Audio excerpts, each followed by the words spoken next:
My name's Tim Ramis. I'm the city attorney for Milwaukee, and what we're doing today is a presentation on how election law affects public employees. The fundamental principle involved is that the state's policy is that resources of the state, resources of the taxpayers, cannot be used for advocacy or for endorsement or election of individual candidates.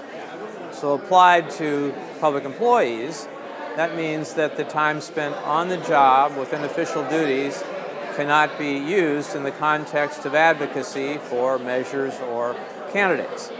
The state has adopted a statute on that, and it puts into effect that prohibition. It also recognizes, however, that there is the important value of allowing public employees to participate as citizens of a democracy.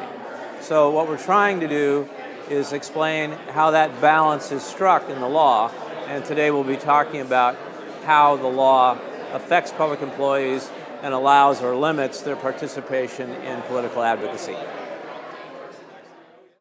And thank you for joining us for this conversation about election law. The statute that we're dealing with and the laws that we're dealing with are built on one fundamental idea, and that is that the resources of the public money, should not be expended for the advocacy of candidates or measures. That's the fundamental rule, and that's the policy that you see infused throughout the law that we'll be talking about. The basic rule is that when you apply that principle to public employees, it's that on the job, during work hours, public employees shall not be involved in using their resources, time, energy, materials they have access to for purposes of advocacy for candidates or measures. It's very prescriptive in terms of the way it's written in the law. It's the kind of law that when I was in grade school, we would have called a Beano law. We had a teacher, and it seemed like the beginning of every rule that he had was the phrase, "There shall be no." So we called him Mr. Beano, and this is a Beano law. Now, Mr. Beano was a reasonable person who would recognize that while there shall be no talking in study hall, if a fire broke out and there was an emergency, you could speak. So there's a balance in this statute, and the balance is between the prohibition on using public money on the one hand, and on the other hand, your rights as citizens to participate in a democracy. So those principles need to be balanced. There's also recognition that sometimes your job may involve elections, and that would take you perilously close to potential advocacy. And so there's recognition that so long as you're doing your normal job duties and functions, that's not a violation of the statute. So those are the principles we're going to be talking about today. It's essentially balancing your rights as a citizen against this prohibition on using public resources for advocacy. So we can go to the first slide. The statute is 260-432-2, and essentially it says no public employee shall promote or oppose any political committee, promote or oppose the nomination or election of any political candidate, promote or oppose gathering of signatures on an initiative or recall measure.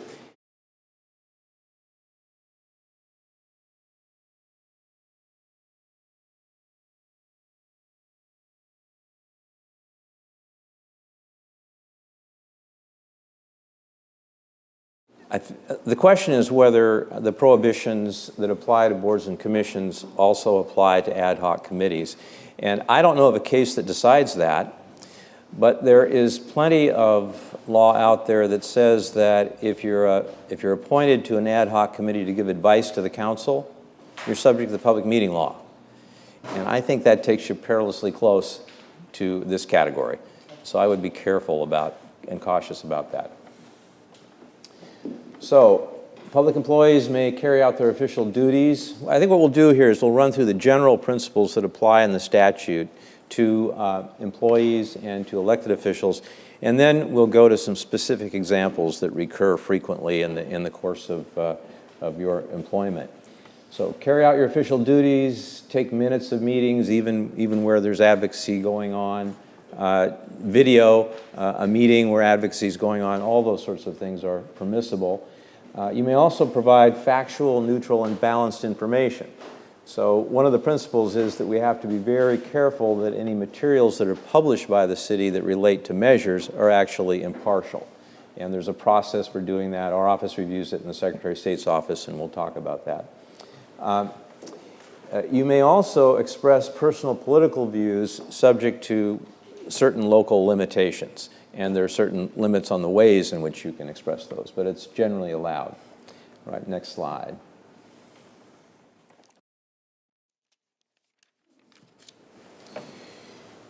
You're not prevented from advocating as an individual on your own non-working time. These restrictions only apply to activities that take place within your official duties or on the job during work hours. You may also wear, and we'll talk about more detail about this, but you may wear political buttons and ribbons as long as city code doesn't prevent it. And there's some limitations on the ability of cities to impose that sort of limitation because of the Constitution. However,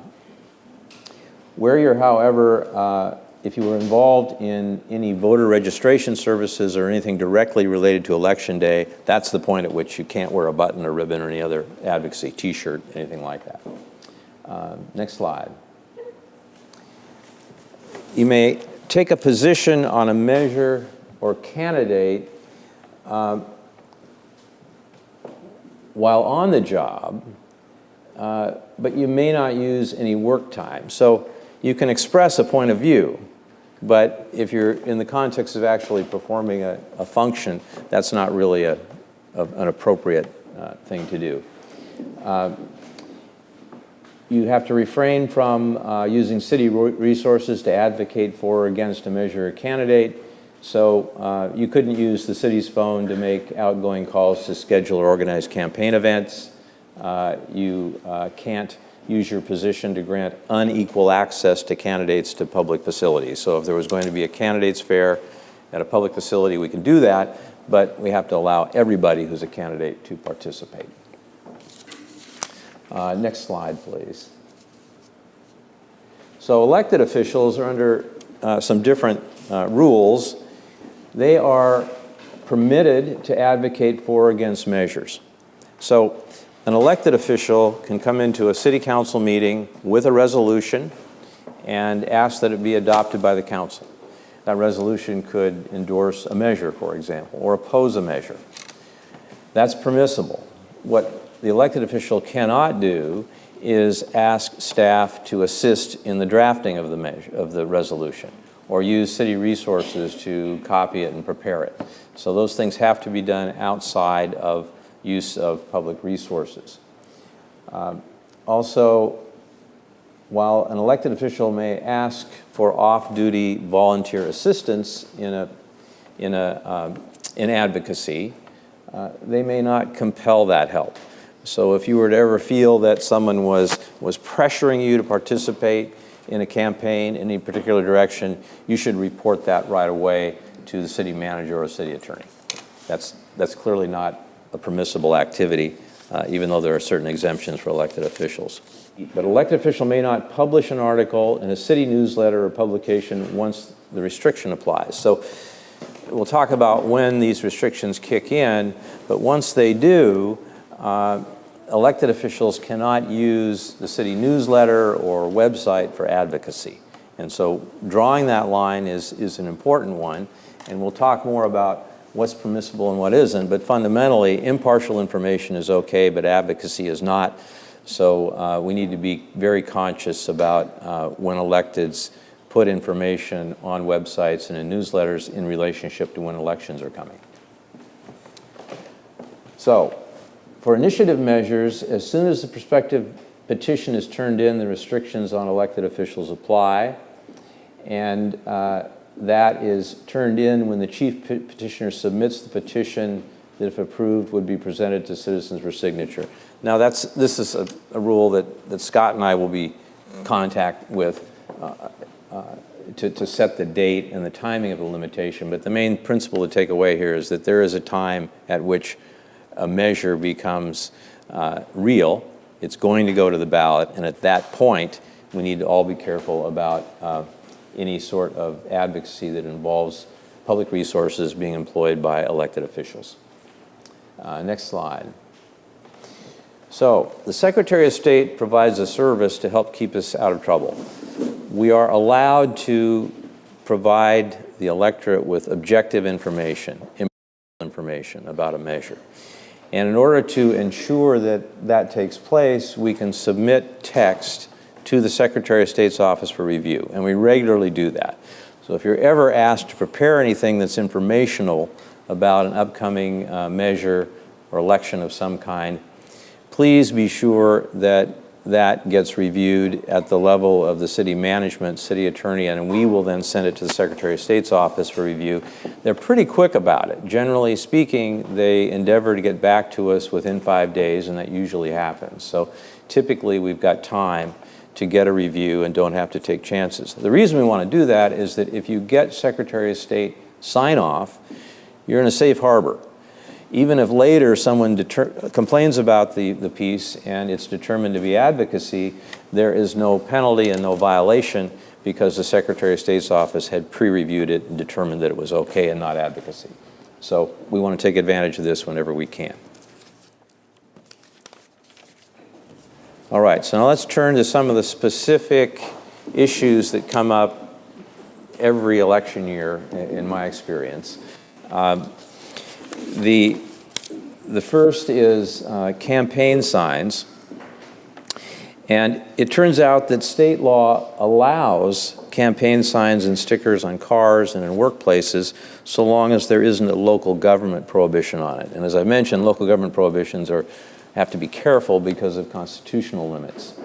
I would expect people to exercise some reason here. You can't make your workplace impossible to use because of the presence of too many signs, but you're allowed to do it. Union bulletin boards. This is a right that is allowed under the statute to have these boards, and their content is subject to collective bargaining. So there's nothing in the law that prevents union boards from having political advocacy on them. Distribution of political materials at work. You may not distribute political advocacy information at the workplace, on the job, when you're performing your functions. Now, that leaves some openings. After work, at the workplace, it's okay. If you were running for the school board and you're an employee of a local government, you could, after work hours, distribute flyers and information about your candidacy, so long as any other candidate for that office is also allowed to distribute that information after work hours at the workplace. So it's really a question of timing when it comes to that kind of distribution of materials. Verbal communication. It's okay to express your point of view and express personal leanings on political matters or candidates. But what you can't do is express them in an official capacity. So if you're asked to represent the city at a committee meeting or in some other forum, you can't advocate for a particular measure in your official capacity. You could, after the meeting, say, I'm in favor of this measure or that, but not in your official capacity, because then you're using a public resource. This is a rule that's sometimes difficult because in particular, management of local governments are often called upon to participate in public forums and asked to comment on policy. And the difficulty is to make sure that if you're commenting on policy as an individual, that's okay. If you're commenting on an upcoming election as an official, other than an elected official, that's prohibited. Let's see, what do we have next? Public presentations and speeches. That's where I've indicated there's sometimes an issue. And then meetings where advocacy takes place. You cannot be compelled to attend a political function.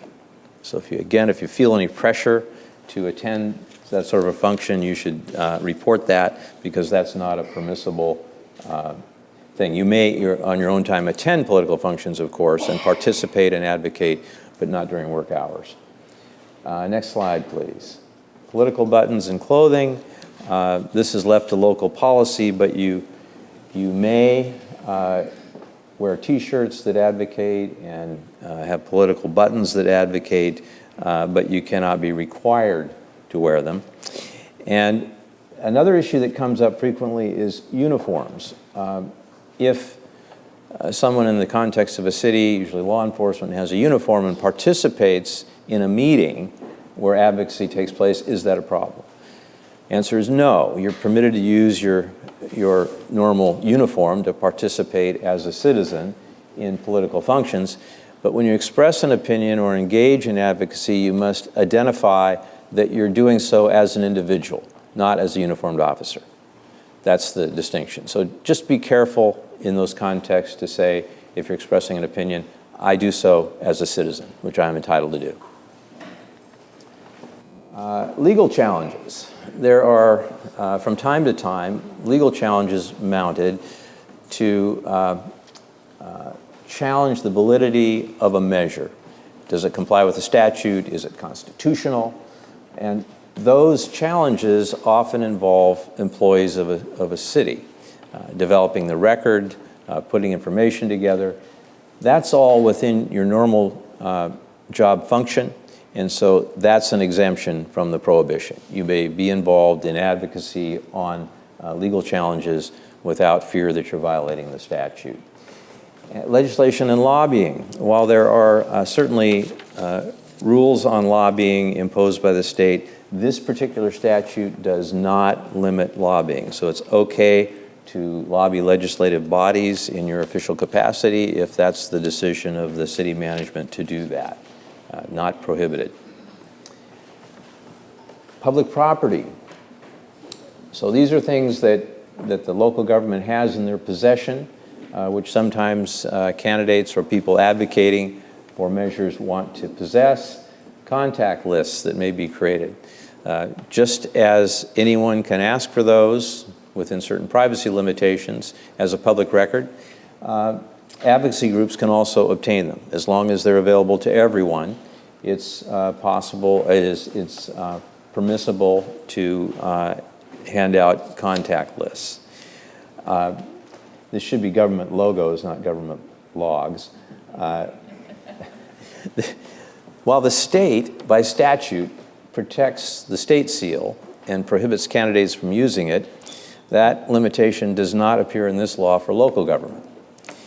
So it's possible for candidates and people advocating to use the local logo unless we take measures to trademark it and pass policies and rules to prevent it. That's something worth considering, but under the statute at least, the state's protected its own images, but has not extended that protection to local government. I would question, if someone actually were to violate this statute, there would probably be a constitutional challenge to it anyway. So it's probably not worth us fighting over that, but it's certainly uncomfortable sometimes to see some of the literature out there and to see your city's logo on it. So it's worth at least a conversation about, from a policy standpoint, how do you want to handle that? Public records, the same rules would apply as applied to contact lists. Any public record that can be disclosable under the public records law is available to people who are involved in political advocacy. Advertising. Some jurisdictions, particularly on print publications, newsletters, will sell some advertising. And if you do that, then you must allow advertising for advocacy groups as well, as long as you allow it to everyone. So that's the fundamental rule. If you choose to engage in that, then you've opened up your publication to advocacy, and allowing it is not a violation of the statute. Sharing information with the media, this is kind of always an issue every election season. It's okay for an employee to use their title in advocacy, for example, in writing a letter to the editor or agreeing to being on a list of persons endorsing a candidate. That's okay, so long as you're clear that your endorsement is as an individual. You can't say, as the chairman of the Planning Commission, I think the best candidate is this person. But you can say, I happen to be chairman of the Planning Commission, but as an individual, I endorse a particular candidate. You see the difference. Same with respect to letters to the editor and opinions, op-ed pieces. You may use your official title as long as you don't represent in the piece that your endorsement is in your official capacity. Response to inquiries. This is actually, I have a case on this right now, potentially. The press calls and asks, what about this or what about that? And there's a measure on the ballot. At that point, you need to be very careful that the information you provide is impartial. I've got a case now where a parks director was being interviewed on a totally different subject. The reporter threw in a question that related to some improvements that might be part of a ballot measure, and a comment was made on certain public facilities that could be improved with funds from the bond measure, and a complaint came up. So when it's close to election, think twice about whether you're going to grant those interviews, and be careful about responding to phone calls. Now, material produced by governing bodies. As we've mentioned, we want to get these documents, anything that we're going to put out in the press or in the public about a measure, reviewed by the Elections Division. If there is a violation, who is responsible? The answer is that it's not the person who was told by the supervisor to write something and put it out there. It's the person who authorized the communication. So that's where the violation would fall. Use of government letterhead is the same as local logos. There's no prohibition on using it unless there is a local policy against it. Voters pamphlet.